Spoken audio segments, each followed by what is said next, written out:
Got to keep on walking on the road to Zion, man. Yeah. Got to keep it burning on the road to Zion, man.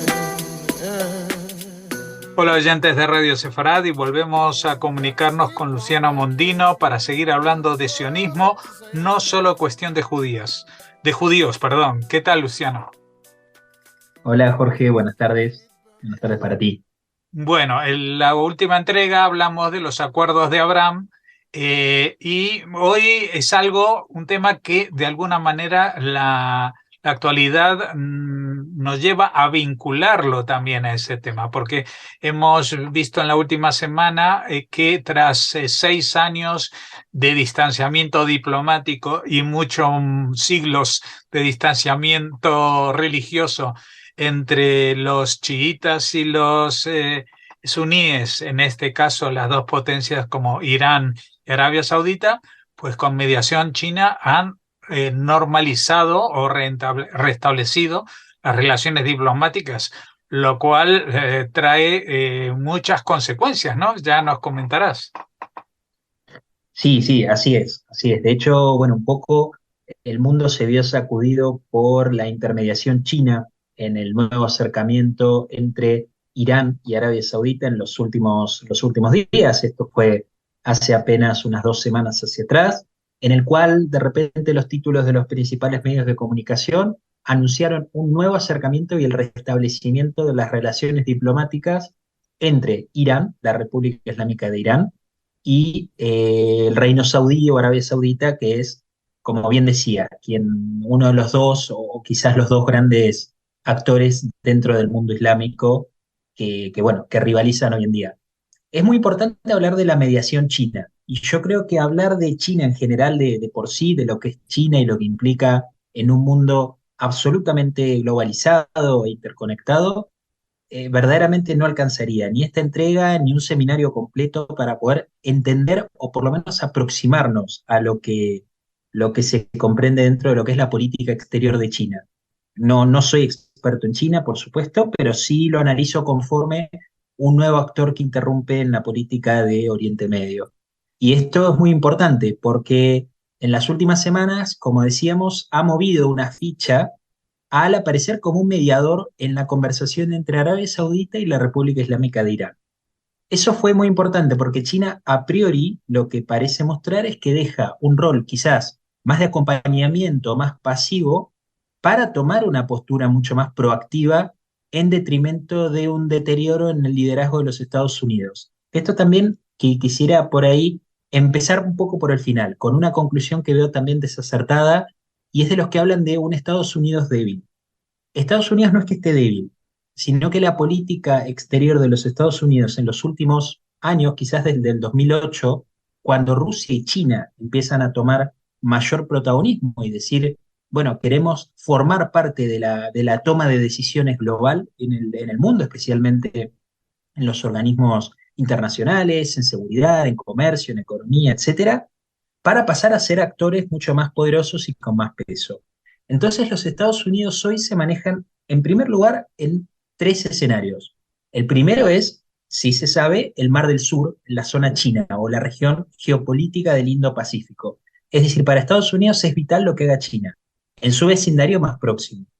¿Cuál es este? Lo que suceda con Japón, Corea del Sur, la India como un posible contrapeso chino, y por supuesto un segundo escenario que es Ucrania, que es hoy donde está, digamos, de alguna forma se escenifica lo que es la agresión rusa, la invasión iniciada en febrero del año pasado, y en el cual Putin busca el desmembramiento de un territorio soberano como es Ucrania.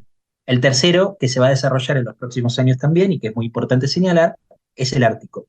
Es ahí justamente donde las potencias van a rivalizar en una carrera política y estratégica muy considerable, en donde entrarán también Estados Unidos, China, Rusia, países de la Unión Europea y demás. Entonces, en ese sentido, lo primero que me parece interesante destacar es este juego de los Estados Unidos y China. Para los Estados Unidos, desde hace tiempo ya, independiente de los acuerdos de haber sido los acuerdos del siglo, acuerdos que hemos hablado en distintas ocasiones, en los cuales personalmente me estoy especializando y dedico mucho tiempo porque creo que son la oportunidad histórica que el mundo tiene en general, pero en Medio Oriente en particular, para poder avanzar en la vía diplomática sobre muchos cabos sueltos en las históricas rivalidades. Pero es cierto que la política de Oriente Medio para los Estados Unidos últimamente ha sido bastante devaluada por el sentido geopolítico que le dan a la región, que quizás es una región para la visión estadounidense mucho más subsidiaria o de tercer escenario en relación con los que mencioné anteriormente, el Mar del Sur en China, Ucrania y el Ártico dentro de poco tiempo. Pero se sabe también que la relación entre Arabia Saudita e Irán es una relación muy compleja, una relación que desde el 2016 oscila en distintos periodos en los cuales hay mayores acercamientos y mayores alejamientos, especialmente desde el año 2016, cuando se produce un doble hecho en el cual Arabia Saudita ejecuta, es decir, condena mediante la ejecución a un clérigo chiita, y como respuesta a eso se produce un atentado en la embajada saudí en Teherán por grupos alineados al radicalismo teocrático de los ayatolá.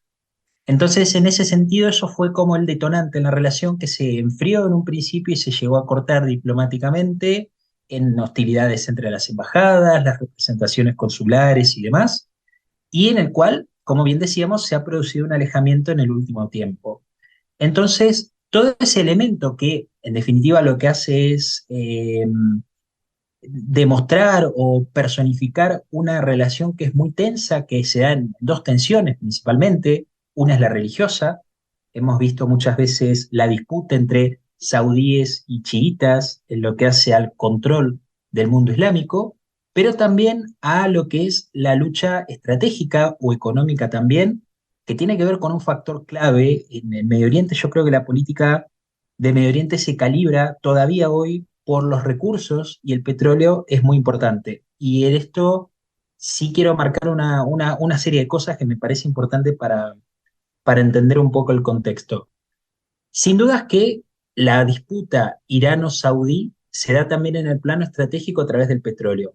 ¿En dónde? En el Estrecho de Hormuz, que es una región geográfica muy importante en el Medio Oriente, en el cual transitan por día más entre 10 y 20 millones son de barriles diarios. Es decir, es un paso de petróleo muy importante y también de gas licuado, especialmente de la zona de Qatar, y otros recursos energéticos menores que van desde el Golfo hacia el resto del mundo. No hay que olvidarse que Arabia Saudita e Irán son dos economías importantes en su contribución al petróleo, al mercado de petróleo. Y esto también es muy importante, el petróleo como factor en el calibre de las relaciones de los países árabes con China. Y es importante porque China, a diferencia de lo que es la política exterior de los Estados Unidos, se presenta de otra forma. Es decir, va a intentar ocupar todos los lugares que, por distintos motivos, un poco lo que comentábamos al principio, Estados Unidos no ocupa o ha dejado de ocupar en el último tiempo. Con esto me refiero a la salida de Estados Unidos de Afganistán en el año 2001, en agosto del 2021. Si bien no es entera responsabilidad del gobierno del entonces recién asumido Joe Biden, es verdad que ha marcado un ritmo creciente de los telones de esta política internacional en ese escenario tripartito. Entonces, en ese sentido, me parece que tanto el Medio Oriente como África y América Latina son los escenarios en los cuales Estados Unidos y China van a disputar sus diferencias y su proceso o camino hacia la conquista de mayor poder global, especialmente para el caso de China, que todavía sigue teniendo el mote de potencia regional, pero con aspiraciones cada vez más sólidas a la contribución de una economía quizás de alcance global, con una particularidad muy marcada, a diferencia de Rusia. Yo creo que los chinos muestran una política exterior mucho más volcada a la diplomacia comercial, no tanto a la diplomacia bélica.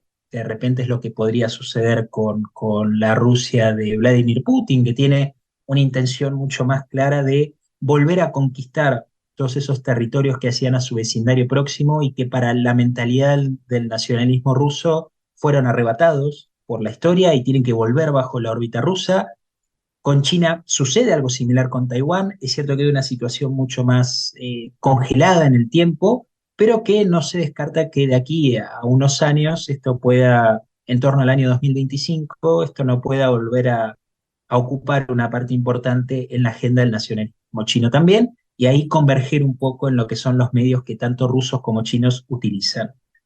Entonces, a todo esto una pregunta que sale un poco también a flote tras el acercamiento entre Irán y Arabia Saudita es si es verdaderamente una mala señal para el resto de Oriente Medio la posible recomposición de las relaciones entre iraníes y sauditas.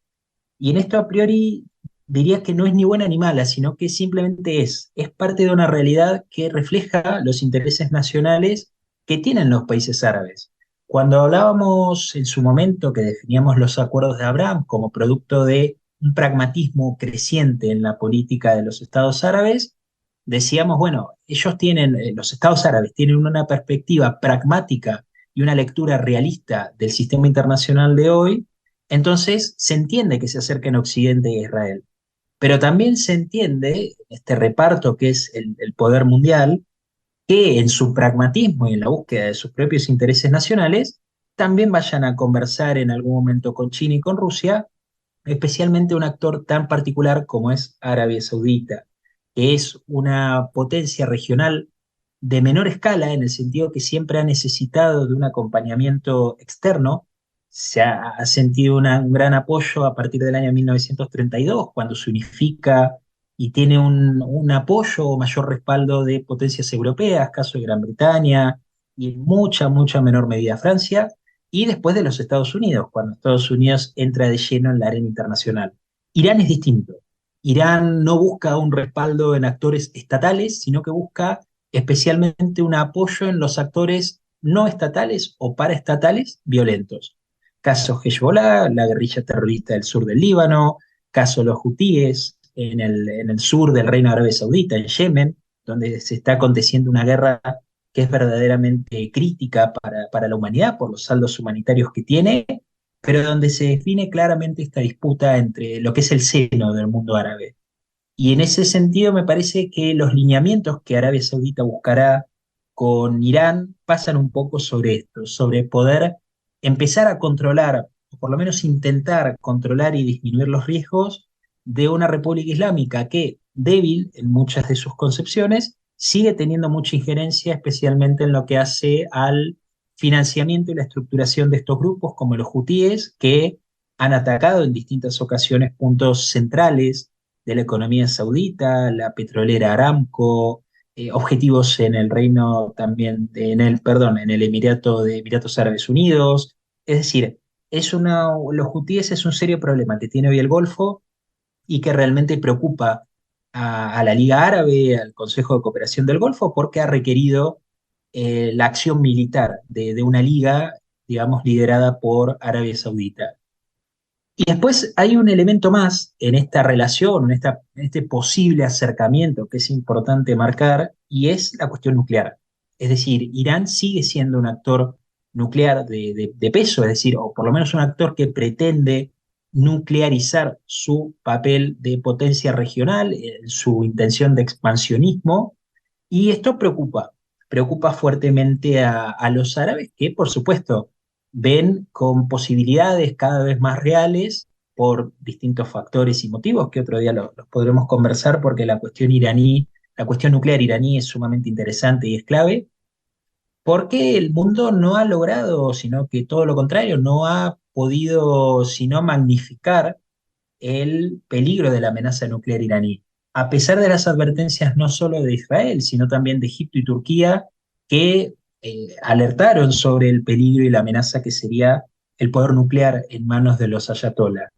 Entonces, en ese sentido, me parece que Arabia Saudita buscará poder de alguna forma mantener mayor posibilidad de control en lo que es la cuestión hacia el seno del Islam, que es muy importante para los árabes. Hay que recordar que Arabia Saudita tiene el título de protector de los santos lugares por la Meca y la Medina, que se encuentran allí, en el reino saudí, y que, por supuesto, se ven amenazados por la circunstancia o la contingencia política regional en un Medio Oriente que es sumamente volátil, que es, digamos, carente de estructuras sólidas que permitan hablar de una paz que es verdaderamente huidiza.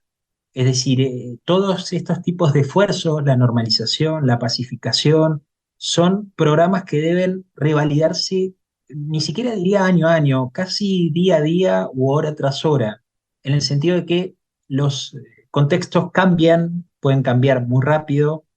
De hecho, a veces mucha gente se está preguntando, bueno, pero entonces, ¿qué sucede con Estados Unidos? ¿Por qué Israel no pudo evitar que se acerquen dos presentados como archienemigos en el mundo islámico?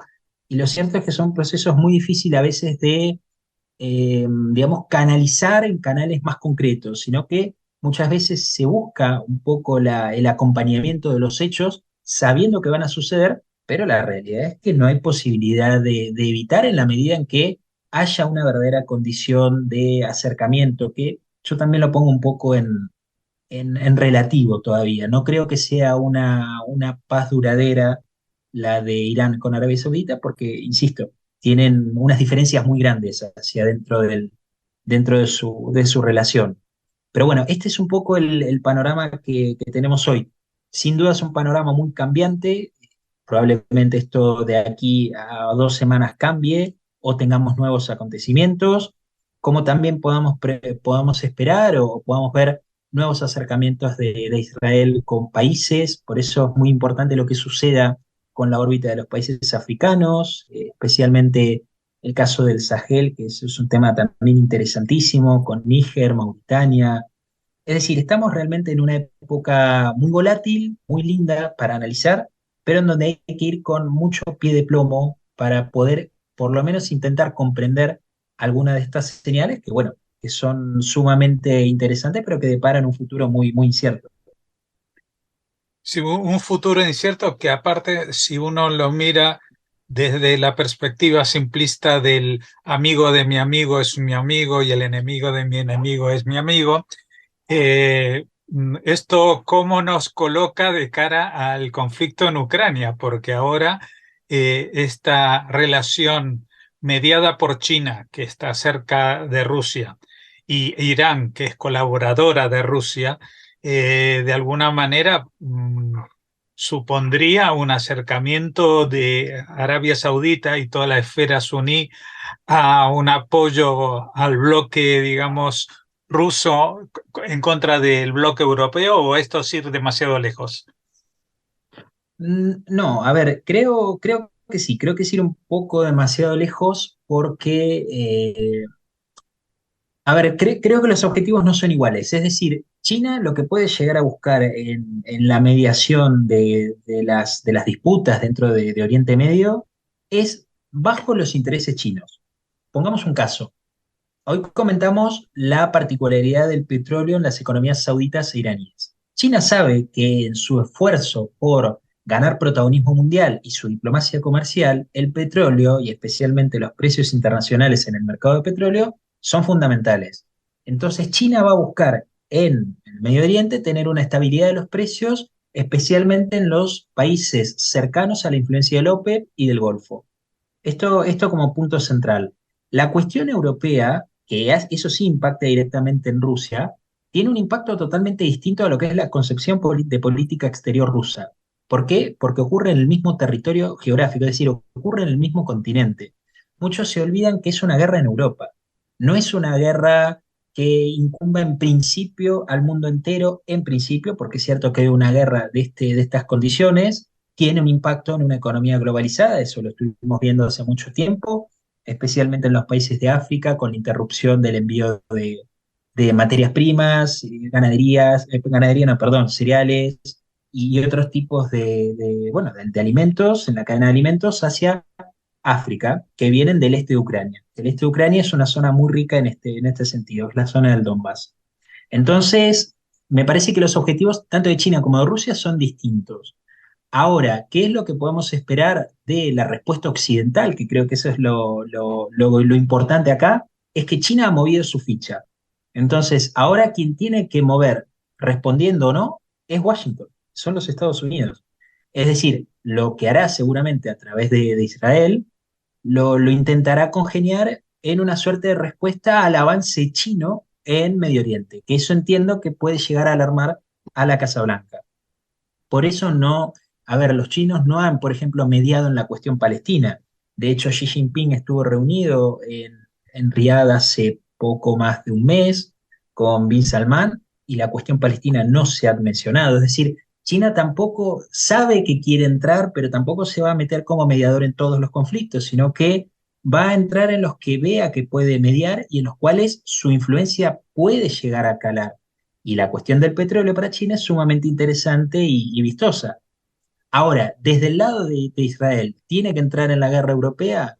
Yo sigo insistiendo que no. Creo que el factor Siria, que es el factor quizás variable en la relación o posible relación entre Israel y la guerra en Ucrania, después de la invasión rusa, depende plenamente de lo que pase en Siria. Es decir, Siria no puede ser descompensada. Los Altos del Golán no pueden ser descompensados para la seguridad israelí.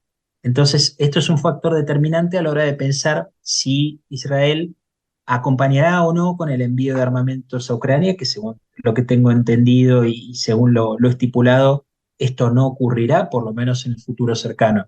Insisto, estamos en tiempos muy volátiles, donde todo puede pasar, donde las posibilidades son ínfimas y en donde quienes nos dedicamos a esto corremos a veces de hacer análisis que en el transcurso de una tarde queden totalmente obsoletos o sean equivocados en una semana. Y bueno, pero es parte del juego. Es parte del juego, por eso creo que hay que tomar las tensiones por lo menos generales y en base a eso ver cómo se están comportando los distintos actores. En principio yo es lo que veo. No veo una intención china de acaparar todo Medio Oriente, sino de entrar en los temas que puedan mediar a través de sus intereses nacionales. El petróleo en este caso es fundamental. Otros temas no hacen a la seguridad china. Entonces no son temas que en principio el gobierno de Xi Jinping intente entrar o intente ganar mayor protagonismo. Sin dudas son los Estados Unidos quienes tienen que jugar ahora, tienen que responder, seguramente lo hagan y seguramente estemos esperando al proceso eleccionario de los Estados Unidos, en los cuales hay que ver si Biden reelige, no reelige, es suplantado. Es decir, es fichas que se van a mover recién el año siguiente y, como digo, es muy difícil analizar día a día y quizás imposible analizar de cara al próximo año, pero bueno, es lo que intentamos siempre.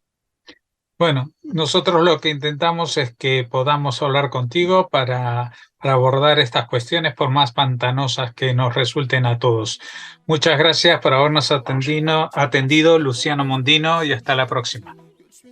Gracias Jorge. Y bueno, claro, son temas así, son temas pantanosos, pero bueno, creo que está bueno saberlos e intentar ver qué es lo que sucederá a futuro.